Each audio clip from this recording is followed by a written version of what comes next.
We're just giving everyone a minute or two to enter the webinar. Bear with us while we just wait for a few more to come in.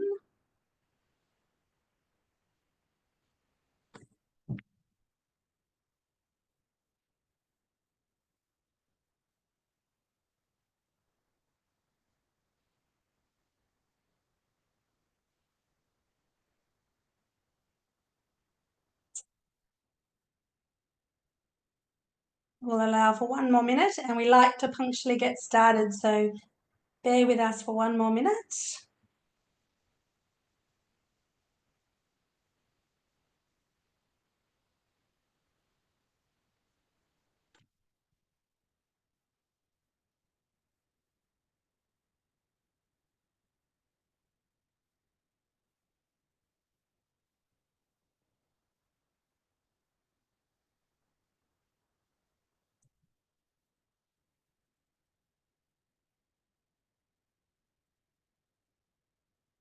Fabulous. I think we might kick off as people are still entering. We've had a staggering amount of registration, so I'm sure people will join us as we start the evening. But welcome everyone, and thank you for joining us for this important discussion on the New Aged Care Act, which takes effect on July 1 this year, very quickly. I'd like to begin this evening by acknowledging that in Randwick, we sit on the land of the Gadigal and Bidjigal peoples who traditionally occupied the Sydney coast. We pay our respects to elders past and present. The aged care sector is undergoing significant transformation, and this session will help break down what these changes mean for residents, families, and caregivers. As we navigate these important reforms, Montefiore remains steadfast in its commitment to excellence, professionalism, and the highest standards of aged care. With a greater focus on resident rights, quality of care, and a sustainable funding model, these reforms are set to reshape how aged care services are delivered across Australia. Aside from the changes in the New Aged Care Act, we will also explore some strategies to help make the transition into care as smooth as possible. Our goal is to provide you with the information you need so you feel confident and prepared when the time comes to consider your options. We're joined tonight by Montefiore CEO Robert Ory, Michael Horan from Clarity Aged Care Advisors, Montefiore's Residential Admissions Manager Melinda Rubin, and General Manager at Help and Home by Montefiore Amanda Ganane, who will each provide the expert advice and answer our questions along the way. This session is designed to inform, clarify, and prepare you for the changes ahead, ensuring that you and your loved ones receive the very best care under the new system. Please feel free to ask any questions you might have in the chat, and we will absolutely endeavour to get to all of them towards the end of the session. We will be sending the recording from this evening with all of the contacts and resources and materials that we discuss in the coming days. And with over 270, I think we hit 280 registrations today. I'm really excited to dive in, and we might start with Robert. So I might throw the first question over to you if we can. Can you explain, I guess, how and why we have a New Aged Care Act and why it's effective July 1? Thanks, Gabby, and that's probably a very, very good place to start. The New Aged Care Act came about really out of the Royal Commission into Aged Care Quality and Safety. Out of I think there was about 148 recommendations from the commissioners. One of the very important ones was the drafting and introduction of a new Aged Care Act. The current Act, because the new one isn't effective yet, doesn't start till the 1st of July this year. The current Act was originally came into effect in 1997, so it's 28 years old, and it is no longer really fit for purpose. And the commissioners recognise that in a number of areas. Firstly, the expectations of older Australians and their families around the delivery of quality of care and what quality of care means to them has changed over the years, and the Act no longer really reflected the need for aged care to be very person-centred and really focus on the needs and wants of the individual.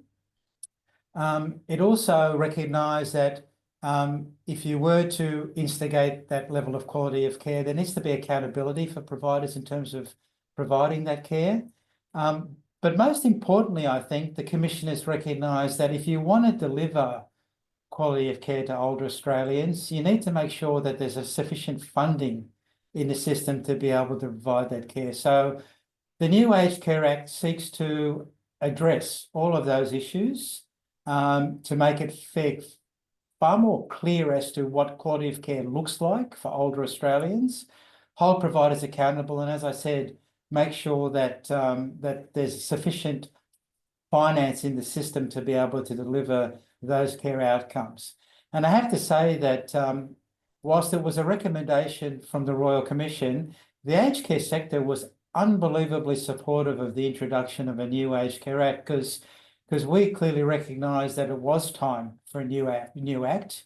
Over the years, providers have been struggling to really meet the needs of older Australians and those increasing expectations under a very restricted funding model. Around 50% of aged care providers operate at a loss, and that was just not sustainable going forward. So, you know, the Act was clearly an ability to rectify that problem. And I had the privilege of being on the board of the sector's peak industry body at the time the Act was being drafted and had significant input into it. And the sector, I can say, really fought hard to get the Act, and it was wonderful to finally see bipartisan support from the major parties and to see the Act finally pass through Parliament. So exciting times ahead, a lot of work, I would suggest, around it, and we'll probably unpack a bit of that later on. But certainly it was a major step forward for the provision of good quality outcomes for older Australians. And I think, Robert, you're right. It's a privilege, I think, for all of us to work in this space at such a transitional time and transformative time. So we will be able to look back in 28 years and say we were there when the last act changed. And I think that's genuinely how the sector feels, and the wonderful people that work within aged care really welcome these changes, albeit Montefiore already meets most of the changes in its care, and we're very lucky that we have a fabulous not-for-profit charter that supports a sustainable model for Montefiore. But there definitely is an accountability that the new Act asks of our residents and their families, which will further support Montefiore's ability to make sustainable aged care available for the community for another century and beyond. So what if you had to sort of look at the highlighted changes, the key changes that residents and families will see between what was and what is, what would you say they would be? Well, the Act brings back a huge number of reforms, but if I could just focus on the main ones.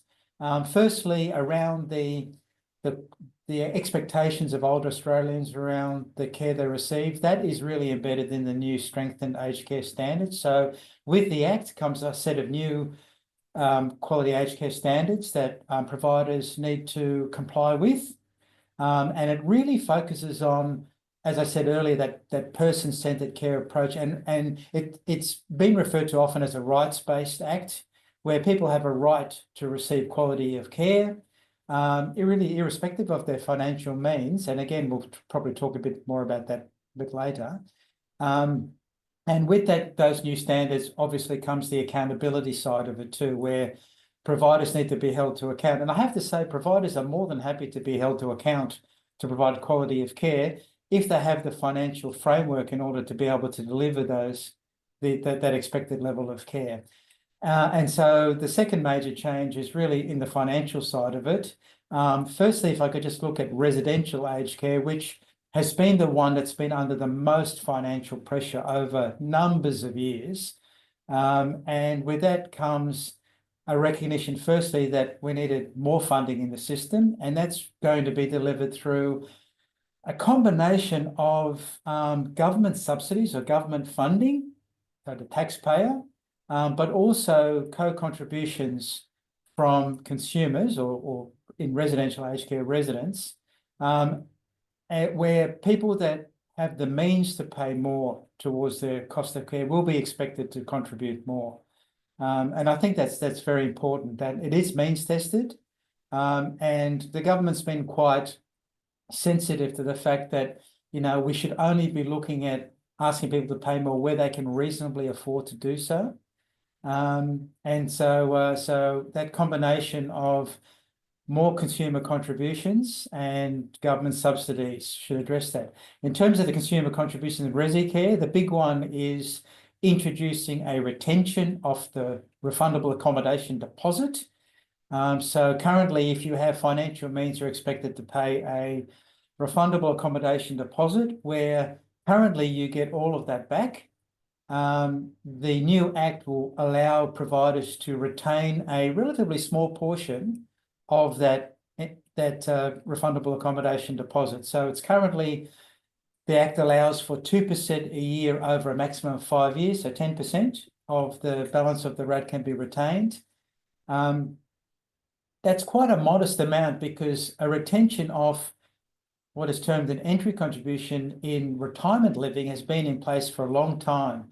And that's typically around 20 to 30% over a 5-year period. So 10% is considered to be quite modest, but it will certainly help enormously in terms of ensuring the financial sustainability of the residential aged care sector going forward.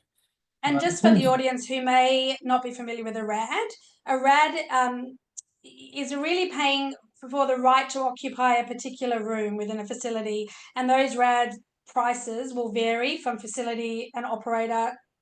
Our Hunters Hill fees will be different to Randwick, which is different to Wallara, which is different to other facilities in the same spaces. So a RAD is simply the amount you contribute to have the right or tenure to a room while you're living in residential care.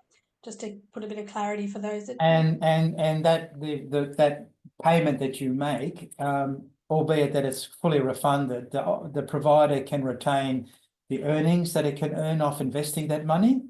And that's a contribution towards, as Gabby has just said, the accommodation costs. So that's your room, but all of the other accommodation bits and pieces that go with it, like insurances, air conditioning, maintenance, etc., etc., etc.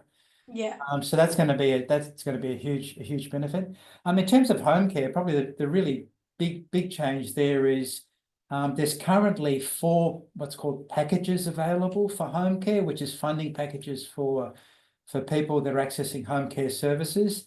That is being expanded to 8. So there will be a greater range of funding options available for older Australians.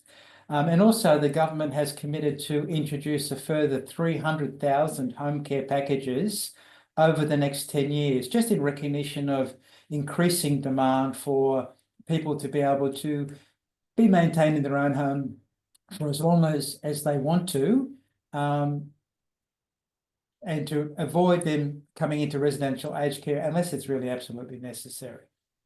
Yeah, okay, brilliant. And in terms of accessibility to beds in residential care, I mean, Montefiore, I guess has always there's been a wait list component to accessing beds. It is a very highly regarded facility. All of our facilities and units care for individual needs based, and so some units there's more vacancy than other. I'm sure Melinda and I will discuss that later.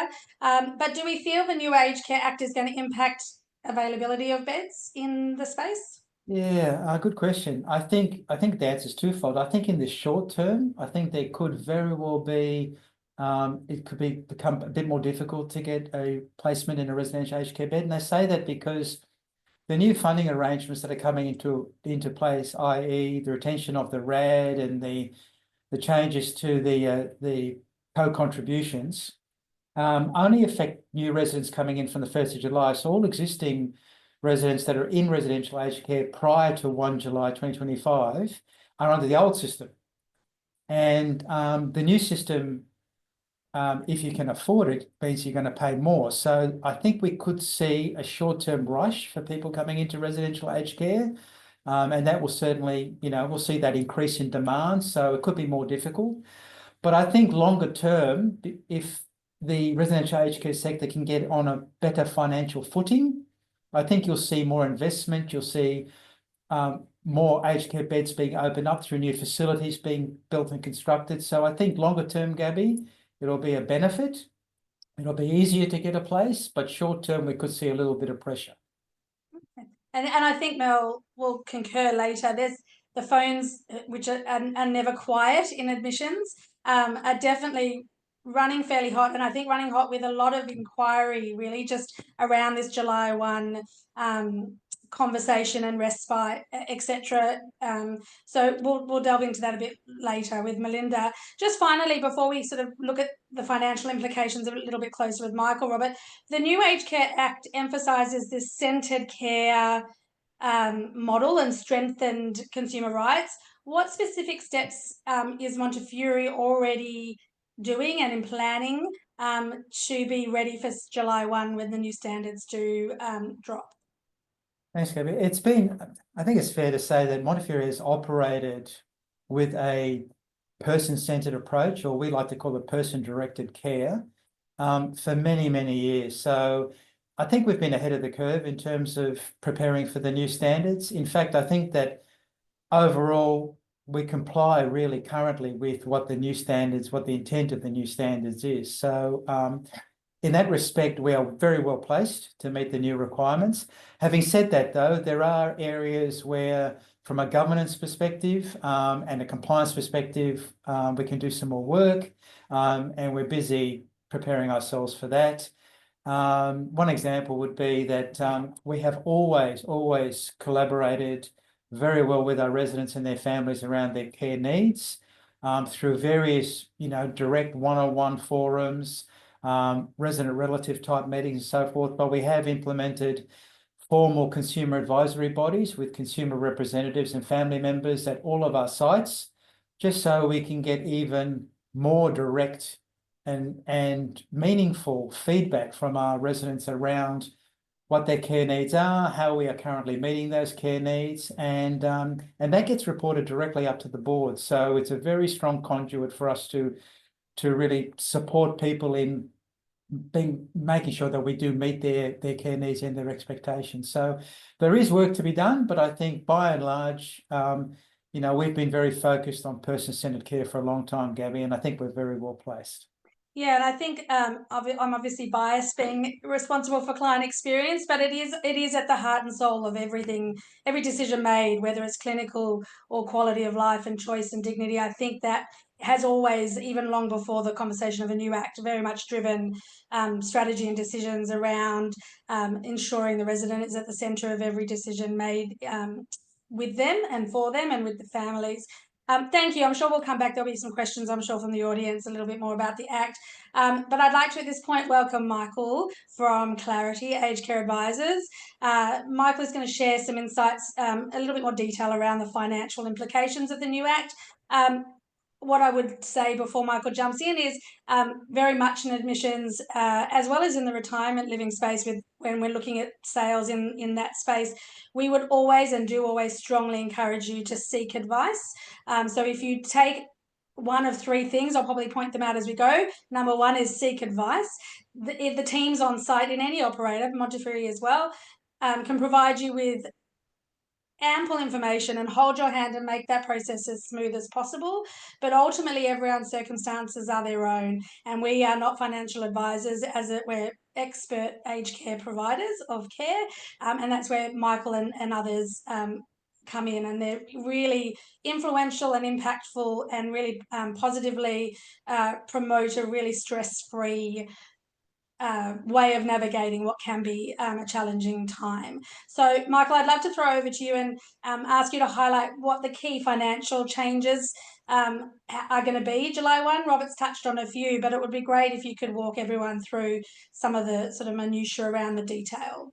Yeah, absolutely. Thank you for that introduction, Gabby. I think the easiest way to explain what's changing from July 1 is first to explain what the current system is. So I've got a few slides here, but I'm just going to walk through. Is that all good? Everyone can see that? All Great. good. I'm just going to walk through what the current system is that will go up until July 1 and hasn't been in place since 2014. So as Gabby touched on, the RAD, refundable accommodation deposit, that's the right you pay for the ability to access a room in aged care and it can really vary depending on facility and depending on room within facility. It's commonly known as a bond. So whenever you see that word RAD, think of the word bond. It's just been changed to an acronym because that's what the government likes to do. So with that RAD, you have three choices, as you can see down the bottom here, for how you pay it. You can pay the full amount up front, and currently that's entirely refundable when the person leaves the facility. It's also guaranteed by the federal government. The second option is you could do a combination payment, so you could part pay a lump sum and pay interest on the rest. And the third option is you can do interest only. Now, the caveat to option 2 and option 3 is the interest on an unpaid bond. It's set by the federal government. It's the same across all facilities in Australia, and it's currently set at 8.42%. It changes every quarter, but the quarter that you go into care, that is your rate for life.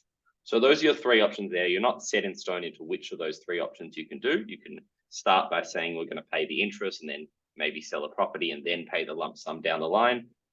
So you can switch, but those are your three options. Once you've considered that and decided how you want to pay that bond, you're then going to get a monthly bill, which will have 4 line items on it. I'll quickly walk through each of those. So the first is called basic daily care fee. It's currently $63.57, and it's set at 85% of the full daily pension. That fee is remaining and is unchanged in the new Act. The second is what's called an extra or additional services fee. It's for added extras such as Foxtel Wi-Fi. Every facility is a bit different there. So when you're looking at the facility or doing a tour, they'll tell you what that fee is and what you're getting for that fee. The third line item there is the DAP, D-A-P, daily accommodation payment. So that is the interest on the unpaid bond. It's that 8.42%. It's charged daily and you get a monthly bill, and it's on any amount outstanding from the RAD. So if you pay your full RAD, you don't pay that line item. If not, you do have to pay it. And the final one is called a Centrelink means tested fee. So this is the one that trips most people up. It's the most confusing. The premise being that the government is actually paying about 80 to 90% of your care. It's around $400 to $500 a day that they're paying to an aged care facility to look after your loved one. They then turn around to you and say, based on your means, your assets and your income, we'd like you to contribute for part of what we're paying on your behalf. Currently, it has a cap, an annual cap of $34,000 and a lifetime cap of $82,000. So that is the current system that is about to change from 1 July. And Michael, can you flick back to that slide just for one sec? I think it's important to note, albeit we know Centrelink is a government organisation, we get asked a lot in admissions, this fee, this number 4 point, is regardless of the facility you go to. It is not an operator determined fee. We have no say, choice, ability to amend. Not flexible, goes through Service New South Wales, I believe. I think is that the Senate, the old Centrelink? Maybe it's a Victorian term as well still. I think Mel, I think it's New South Wales, Service New South Wales here. Services Australia. Services Australia. Either way, I just wanted to sort of reiterate that number 4, which is often contentious, is not probably the best word, but it's definitely a point of discussion in admission, is that 4th point, and we really don't have it's out of Montefiore's hands. That is very much why you go to Michael, to find the best way to manage your personal means. And Gabby, just to clarify on that, it's important to note that the provider, in our case Monty, we don't actually get that money. It goes, what happens is that it gets deducted from our government subsidy. So it basically goes straight to the government. We don't actually get it. Yeah, so what we say to clients, Robert, is Monty is told you need to pay us this amount, and it's your job to then get that from the client. So yeah, as you said, Gabby, that's set by Centrelink or Services Australia, but there are ways to lower that fee depending on your circumstances. So that's the current situation. So what's changing? And just quickly, Robert touched on it earlier, but the reason for the change. About 50% of aged care facilities are run at a loss at the moment and not making money. That is not good for us as a country because we are an aging population. There's roughly 200,000 beds in aged care at the moment. By 2050, which is only 25 years away, we need close to 800,000. So we need the industry to grow by about 400%. So the premise is the government is trying to make aged care profitable in order to encourage investment into aged care and more beds to meet that growing demand. If you think about it, the fees that a facility can make are capped by the government, but their overheads and their expenses are rising, so that margin is being squeezed. So that's the reason for the change. And Robert touched on a few of the key changes. I'll just go through them in a bit more detail and some minor changes. The two major changes down the bottom here are the RAD retention. So right now, I'll use an example, $1 million RAD. If you give that to Monty and mum and dad passes in 3 years, you get that full $1 million back. Under the new system, Monty keeps 2% of that. So on $1 million, it works out to 20,000 per year for a maximum of 5 years, so a maximum of 10%. So if mum and dad was there for 5 years, currently you'd get the full $1 million back. In the new system, you'd get back 900,000 and Monty would retain 100,000. The second major change is the means tested fee, so that Centrelink fee. The current lifetime cap is 82,000. It's going up from 1 July to 130,000. So about a $50,000 increase for those that have means, with the premise being those that can afford it will now be paying more for their care. So those are the two major changes, and there's a few minor ones at the top of this slide. There's a line item called a hotelling supplement. It already exists in aged care. It's just currently paid by the government. It's now going to be paid by the resident. It also means tested, and it's around $12 a day. Works out to about $5,000 a year. The second point here is sort of a really confusing one. It's going to make it a bit difficult from a projection standpoint, because that 8.42% that is currently locked in on the day you enter care is now going to change or increase with CPI twice a year. So your interest rate may increase as you're staying in care. And the final one is the extra services fee is now going to be called an HELF, because they love acronyms. And rather than being agreed upon when you enter care, it's agreed upon after you enter care. So the key implications of that, firstly, the big one is if you are in permanent care, so you've signed your permanent agreement before the 1st of July, you are grandfathered into the current system. If you enter after 1 July, you're in the new system. Ultimately, they've calculated about 50% of residents will pay more for their care under the new system. It's split, as you can see with the dot points down below, where all self-funded retirees will pay more because they are deemed people that can afford their care. About 75% of part pensioners, 30% of full pensioners, and no low means residents will pay more. So Australia is a fantastic country in that nobody is denied an aged care bed. If you are deemed to be low means based on your assets and your income, you can get a bed at a facility like Monty and have most of it covered by the government. There's lots of different programs like that, and Monty has beds available for people that fall under that category. And ultimately, we think now is a really important time.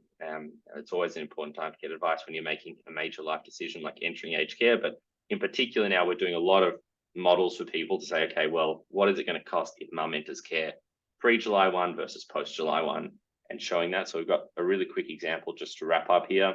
This is a generic example, but it's quite relevant. If you were to go into a room that had $1 million RAD, in the current system, in the new system, you'd pay about 30 to 50,000 more than if you entered in the current system. It's broken down, as you can see on the screen. The 2% RAD retention of $1 million is about 20,000. The means tested fee will increase anywhere from 10 to 20,000 depending on your means, and that hotelling supplement adds an extra 5,000 or so. So somewhere between 30 to 50,000 more per year, depending on your means, is what you could be paying if you enter in the new system rather than the old. Thanks. And we had a couple of questions, which I'm not skipping, but you've articulated them so beautifully. Thank you. In this conversation, but I did want to, I guess, comment on those numbers are big. They always feel a little bit alarming when you see numbers and you're not used to looking at them. And I think it speaks to that conversation about being prepared and having everybody involved in those decisions involved from the beginning, so that there are no surprises. A lot of us are that sandwich generation. We're looking after parents, we're looking after young adults or still children, and that generation can't be left out of the conversation, because obviously families' finances often, when they're misunderstood, is when there are difficult conversations that we would obviously like to avoid where possible, and where yourself and providers can really safeguard that process for families. And Gabby, I'll just add to that as well. I think a lot of people come to us and see these numbers and be a bit terrified and say, we can't afford care. And it's just, the system is designed in a way where that will never be the case. We've had families that come to us and said, I really want to go to Monty, but I don't think I can afford it, so I'm going somewhere else. They actually give us an opportunity to show you how you can afford it. And, a week later, they have a plan they can take to mum and dad and say, oh, actually, there's strategies we can use and various different scenarios. where we can afford that. So the numbers can be or are very intimidating, but they're sometimes not as scary as they seem. And I think it's important to also note that Montefiore has 3 facilities, each offering identical care, identical excellence and professionalism. And really the differentiator is either location or the accommodation. And so regardless of your means, it's particularly in the community, we're very lucky to be a not-for-profit funded by the generous community through JCA and through communal donations. So there is always, aside from the Australian system, Montefiore, we take care of our own. That's the premise of, I guess, why we started 136 years ago, and it's obviously very relevant in today's climate. That it's never far from anyone's mind, particularly the boards, I'm sure, and Robert's, that is our duty of care to the community. So I just want to again reiterate, there is a bed for everybody in every facility. It's just which facility and what is right for you and your care needs is the determining point. I just want to finish, Michael, with I think a lot of people are sitting there going, but what are some strategies that what mistakes do people make? What can I do to have the smoothest financial transition in the best interests of mum or dad or my loved one? What are some of those common mistakes you see people make? Yeah, so there's a few that are quite common. The number one I would say is not having a plan in place when things start to go downhill. We get 2 types of clients that call us. One is panic stations. I need a bed tomorrow. What is going on? Help me now. And the other is I can see this happening, 6 months down the track, and you're able to get a plan in place with a much clearer head, so that when things inevitably happen, you know what to do. The other few sort of common pitfalls that we see are people thinking they have to sell the house. It's one option to cover your cost of care. It's not the only option. And it can have negative implications on the pension and the means tested fee and various other costs such as that. So thinking you have to sell the house and not getting advice or understanding the implications of that before you do it. On a similar vein, often we see kids being very generous to their parents and wanting to put up the bond for their parents. And there's a number of different issues that can cause. Sometimes it's a good thing. Sometimes it may lead to more costs for mum and dad, and the money can get refunded to the estate and not to the child that puts it up. So there's a whole different range of pitfalls there that we try and help people avoid. And I mentioned one of the big ones, which is people thinking that care is unaffordable, when it's just never the case. The numbers can seem really intimidating, but there's definitely lots of different ways that it can be, or different strategies that you can use. And the last one I'll mention, which is very relevant to Monty, is people entering aged care or retirement living when they should actually be entering the other facility. So that's more of a clinical point than a financial one, but you can make a very costly mistake if you enter the wrong type of facility. And I know Monty offers both. So certainly figuring out which one is right for mum and dad before you make that decision is a common mistake we help people avoid. And I think in a way, we see that all the time with the new IOUs in Randwick, the beautiful property that's co-located with Randwick's facility. And I think that's the beauty of the model, though, is that co-location. So financially, if you're going to make a move or transition from seniors living and your care needs do rise and you need extra support, it's definitely an advantage. I don't know, Michael, do you believe that there is a financial transition, there's an ease to that financial transition once you're sort of within the Montefiore framework? Yeah, we always tell people if you are going to enter retirement living, look for one with aged care on site. It's a lot easier to shift those funds across from one department to another under the same company than it is to try and get it out of one company and into the aged care. It's one of the hardest things we deal with is people leaving retirement to go into aged care when it's 2 different facilities. Yeah, and I think Robert would probably attest. We have been open 5 years and have had a considerable amount of movement between the 2 sites, and it's been, to me, actually the most wonderful service available is seeing that beautiful transition from independent living to needing support. Robert, have you definitely found there's sort of financial benefit to that transition? Huge ones. I mean, Michael mentioned about the benefit if it's all operated by one organisation, moving funds around. That's particularly relevant where you've got a couple living in the independent living units and one has to go to residential aged care for various reasons. Could be dementia or could be whatever. And one stays in the apartment. And, in those circumstances, if you were operating with different organisations, you'd have to find a RAD on top of the entry contribution that you paid. But because it's one organisation, we can manage those finances for a person, so they don't have to find any more money. And it's peace of mind to know that whatever happens, they can access residential aged care, you know, if and when the need arises. So it's very important. Yeah, great. We might segue to a lighter note to our residential admissions manager, Melinda, because I think we've got a lovely audience who are wanting to hear all about the new Act, but I think it's always an opportune time for us to spread a little bit of education around the process of admissions and what that feels like and what that process looks like.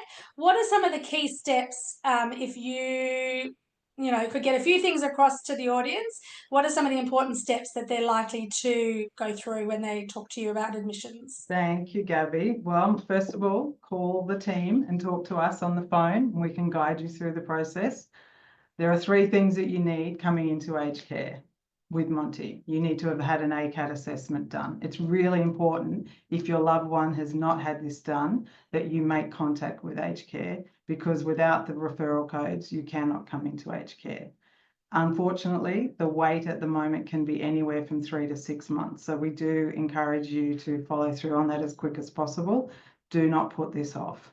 It's also worth noting, if you're in hospital and you haven't had your ACAT done, the hospital can request this for you and through the social worker, and it can be done, you know, as quick as 2 to 3 days. So always keep that in mind.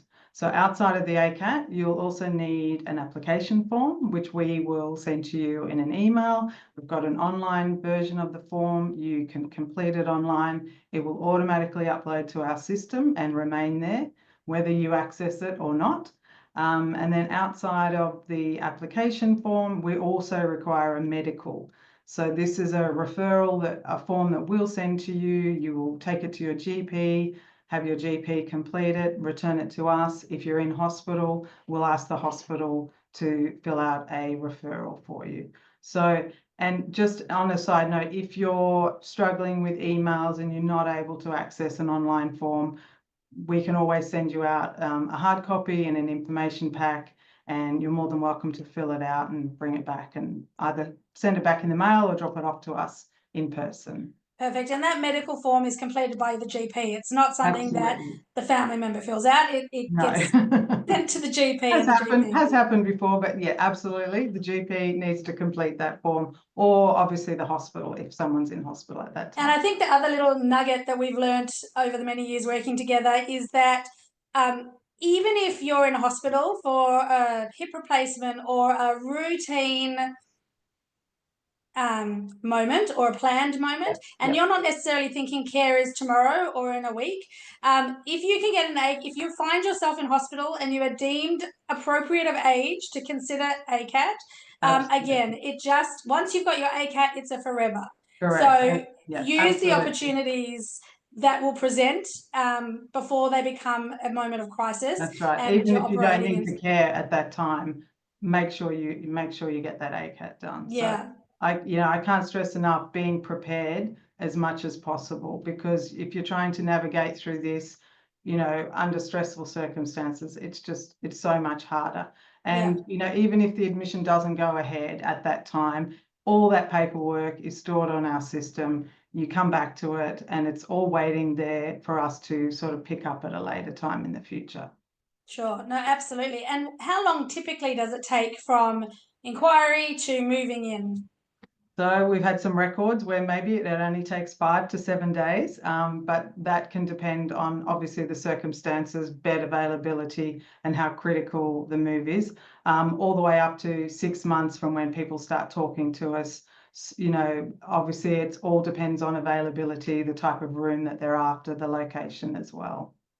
And obviously we have while there's a wait list per se, I think it is important to note, especially as a communal offering, that we still do often find ourselves in a position where we have to prioritise health, risk, risk to being at home. Yeah. There are, you know, some people often think, but I've been on the waiting list for, I know.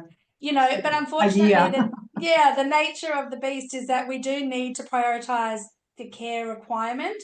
And if someone is safe at home while someone isn't, that sometimes does come into the conversation. Absolutely. So we do, you know, we prioritise hospital admissions. And also we also have to consider our residents who are already with us who may have to move within units as well. So there is also that priority that takes precedent over outside admissions as well. Sure. And what are the key factors that families should consider when they're choosing a residential care facility? Location, accessibility for families to visit, and you know, to be able to keep that engagement with their loved one. Staff ratios, accommodation suitability. Monty does not have shared rooms or shared bathrooms, but that can be a big consideration for some people. The atmosphere of the environment, the regular allied health services, and of course, you know, financial considerations. So it's really important that you come and tour in advance and have a look, you know, walk around and see how the staff are, and are they smiling and engaging, and do they have this caring attitude that, you know, it should be really noticeable that, you know, that there is this care for our residents. What activities are there? What's the regularity of them? How much access do people have to allied health? Diverse menus and the food offerings. Food is a big thing in aged care. And, you know, above all else, our residents should always be and appear to be happy and engaged. Well, and absolutely. And I think at the end of the day, as I mentioned, it doesn't matter which facility you walk into Montefiore, you should see the same level of care and joy and disposition on the staff that are walking around, the residents. So really, those allied health offerings are identical. The leisure and lifestyle programs, while different in that they're different because they're catered to the individual units that they're designed for, but the offering is a full suite. It doesn't matter where you are. We're very privileged and lucky to have 120 allied health professionals that work with Montefiore full time. And as you compare and look at your choices, you soon realise just how incredibly fortunate our residents are to have this on tap daily rather than contractors coming in and out, and the familiarity that the staff really have with each resident's story is really obvious. Yeah, they're amazing. They're amazing. And just finally, because we've spoken a lot about the financial assessments that are required through the paperwork, what other assessments can a family expect as part of this process? So outside of the ACAT assessment, which is the government managed assessment, our residential admissions specialist, Georgia, who some of you may have already met. If you haven't, she's amazing. She's clinically trained and she conducts our face-to-face assessments.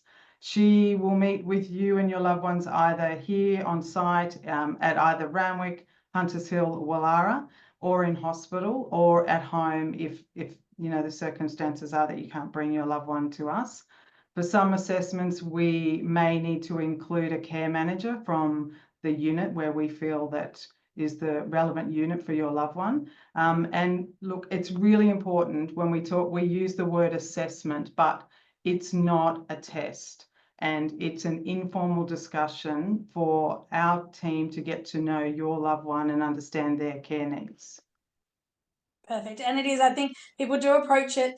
The loved ones come in and want to answer questions for their, you know, they want to show them, like we do, proud parents of our children in the best light. But at the end of the day, it actually does a disservice, because in order for us to truly make an assessment of which care team is the best care team to meet the needs, that real transparency and honest relationship in that admission process is really important. We value it greatly. So absolutely. Thanks, Mel. I think we're going to shift gear to home care for those that are either with home care packages, inquiring about home care, because there are, if not almost more influential changes in home care happening, Amanda, in that suddenly we're hoping we're going to get home care packages much more easily.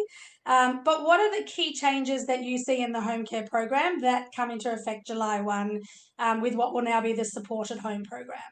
Thank you, Gabby, and good evening, everyone. I do have some slides that I'd like to talk through, so I just want to make sure that I'm sharing those. Can we see those yet? No? Give me one moment. How's that looking? Not Not there yet. No, okay, let me just go, we'll share. If not, I can absolutely talk through them. Let's see how we go with that Yeah. then. We're on the way. Excellent. Perfect. Okay. All right. So I guess to your first point, the changes that will be taking place as of July 1. There is a lot, and I don't prescribe to get through everything this evening, but I will do my best. So basically, our home care packages, we know it, as Robert spoke of, levels 1 to 4, will no longer be 1 to 4, they will be 1 to 8. And the short-term restorative care will now be all one program called Support at Home. That's the big change. What you will notice if you are already in at a home care package level when you're reassessed is that there'll be a different type of assessment that will give you an individualized support plan that's truly tailored to the specific recipient's needs. So at the moment, there's sort of a bit of a, here's your package, this is what your funding looks like, and go find a provider, and you hope that that provider will align what you want with your goals and how you want to stay at home safely and independently to what your funding package looks like. So this is going to be very much more tailored around that. Funding levels will, the level 1 will start from 11,000 per year, go up to level 8, which is 78,000 per annum. Care and management, care and package management fees rather, will be removed and replaced by a 10% care fee across the board with every provider, and that's based on a quarterly budget. So now we are currently reporting monthly, and some providers out there are charging up to 35%. That is going to stop, and everyone will have a level playing field of 10%. Across the board, and that will be for your care management fees. Let me just go to the next slide. I don't know why that's not moving. Oops, sorry. We'll go up there. Okay, so what are the expected changes for a current home care package? I guess great news. If you are already with a home care package provider, whether you're level 1 to 4, nothing changes for you. You are what we call grandfathered, and your status and your funding model will not change. If things change in your circumstances, whether there's a decline, whether it's mobility or cognition, then you will need to be reassessed, and that's when the introduction of the new levels will come into play for you. As I've already said, the care and package management fees will be removed and replaced by a 10% fee across the board with every provider, which is a lovely level playing field. And what's important, if you are new and you are looking for a provider, make sure that really the only differentiator between providers is going to be the level of staff, the training of the staff that are going into your home to provide the care and support that you need, as well as the care management, which you're paying for, don't forget, of 10%. So you want to make sure that once you're onboarded with a home care provider that you have that relationship with the care manager. We call them care coordinators in our business, and that's really important to make sure when you're either shopping around or even if you are with a current home care provider.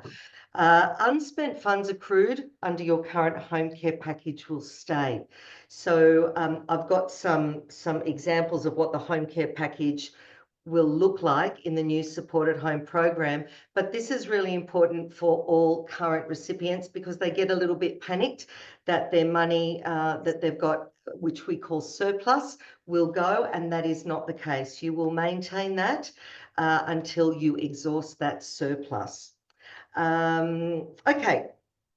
Perfect. Are we on to how will the transition to the supported home program affect my current services? Okay, so this is a lot, this slide, and I want to walk you through some important components. So this is for everyone who is currently on a home care package. Now, you'll see down the left-hand side, we've got level 1, 2, 3, and 4. So what the government has done is basically, I guess, aggregated the 8 into 4 pockets, if you will. Now, what we've got is the annual budget. So going across the top of the quadrant here, we've got annual budget, which is what you would get on an annual basis. We're talking quarterly now when we're reporting, and how we look at what subsidy you can keep. Traditionally, it's been monthly. And then there's also, I've included the quarterly care management fees. So it's really important that you make sure that your provider does charge you only 10% of your quarterly fee. Now you've got a quarterly spending amount, which is literally your 2,671 if you're on a level 1, minus your care management fees. Now, if you don't spend that amount in your quarter, what will happen is you're able, out of that $2,404, you're able to keep $1,000 of that. And as you walk down the levels, you can see that your level 8, which is a level 4 in our existing world, our new world is a level 8, and that's 78,000. So you will be able to keep $1,950, which you can roll over into what we call your subsidy. So you won't lose all of your subsidy. You will retain $1,950 of that. Mind you, if you spend it all in that quarter, then you won't have that to roll over. And I think what you mentioned is so important. I think it was actually in the previous slide, with the fact that the only differentiator will be the staff provided by your provider. So when you're researching home care providers, naturally, Monty would love you to use Help at Home by Monty. We think we're exceptional. But when you're shopping around and you are comparing, I think the fact that that financial element is taken out of your decision-making process, it really has to come down to the relationship you form with your care coordinator.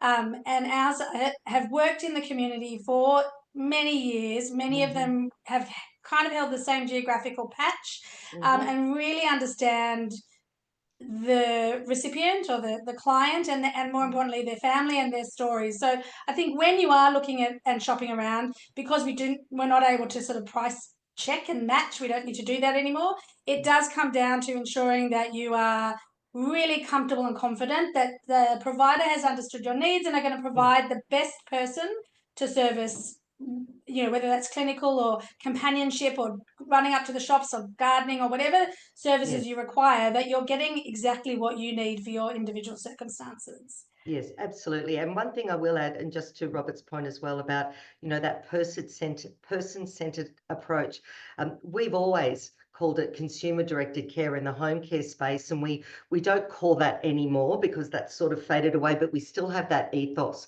around the fact that you can make that decision. So if you've got a gardener that you love and you come to us, you don't need to lose that gardener. You know, we can accommodate the care and support that you've known, whether it's a cleaner, you know, a private carer, whatever it is that wants to come onto our books, we can accommodate all of that, which I think is good to know as well, because that, again, is another differentiator for our business. Absolutely. How does this act improve the quality and accountability of the home care provider? Okay, so I think one thing to consider here is that there are a couple of major changes, yes, July 1, 2025, but there's also another massive change of tide in 2026, July 1, and that will be, it's my very bottom point here on the screen, the unit price model. So I think that again is going to be a very interesting space. We don't know how it's going to look with grandfathered or existing care packages, but I think it's really important to know that the world of home care is changing, and we will be told what the unit price is for each element of your care. So that's something that's really important, and that will be again across the board. So that's fair and equitable for any home care recipients wanting to, I guess, get onto My Aged Care and get that ACAT so that you can be assessed. I think it's important to also know the new act and the new way that home care will be structured is that all clinical costs will be covered by support at home. And some of the costs around the support will actually, if again means tested, and if it can be shown that the recipient can provide and the means, they will be asked for a co-contribution. So there's some elements of the home care package that you will need to co-contribute, and there's others such as clinical costs that won't be, and that also includes some palliative care costs as well, because we do have a lot of families that just want to be at home and have our carers go in and love and, you know, care for their loved ones at the end of life, which is very special and very intimate. I've already intimated to it here, self-funded retirees and part pensioners may contribute more towards non-clinical services. So your gardening, your cleaning, prepared meals, for example. So we always state that we do not have control over what Services Australia ask for on a daily basis. It is a daily fee, income tested fee. But what I would strongly recommend is to fill out that form and get it to Services Australia as soon as you are given the approval for a home care package, so that you don't have any surprises around co-contribution. And also there is an income tested fee calculator on the My Aged Care website that you can always jump on. And then, yes, if you're receiving a home care package, you will not move to a new level unless we advocate or your home care provider advocates on your behalf. So if I can just quickly, so if you are on a level 1 and you think, you know what, there's a little bit of decline, I really am, you know, not coping with certain tasks around the house. If you go in for the single assessment tool, which is what ACAD is now using, you might find that you may go to a level 2 or even a level 3, which is the difference between $10,687. You could jump all the way up to $22,000 on a level 3. So that is a lot of money to give you that support at home. So yeah, I hope I've answered those questions for you, Gabby. You have, thank you. And I mean, we could spend an hour with each of you, I'm sure. And I'm very conscious we're approaching 7, and we've got a flurry of questions, which I'll get through some of the more what I imagine will be more simpler questions to answer. And I don't know, panelists, if you're looking in the Q&A, but one of them, we've got someone asking, I guess Michael or Robert, if you're a full pensioner with no means, will they be charged the hotelling allowance? Not necessarily is the answer. The hotelling supplement is means tested. So there's a range for full pensioners, but if you're considered low means, then you won't pay it. That I'll answer another question at the same time. Someone asked if you need to do another form for the hotelling supplement because it's means tested. You don't. It's one form. You submit your means to Services Australia, and they calculate your costs for the hotelling supplement and the means tested fee. Great. Will you be sending out a document summary brochure for current residents of Montefiore, alerting them and their carers? Yes, absolutely. There is a communication plan closer to July 1, which will explain the changes and that they really don't affect those currently, Robert. I'm sure you can elaborate. They won't affect the current residents we have, so there will be a communication plan. Yeah, we will, like you said, okay, we will communicate, but the important takeaway is that existing residents that are in care prior to 1 July will be grandfathered and they won't have any changes. Great. And while I've got you, Robert, is there does any of these changes affect respite care?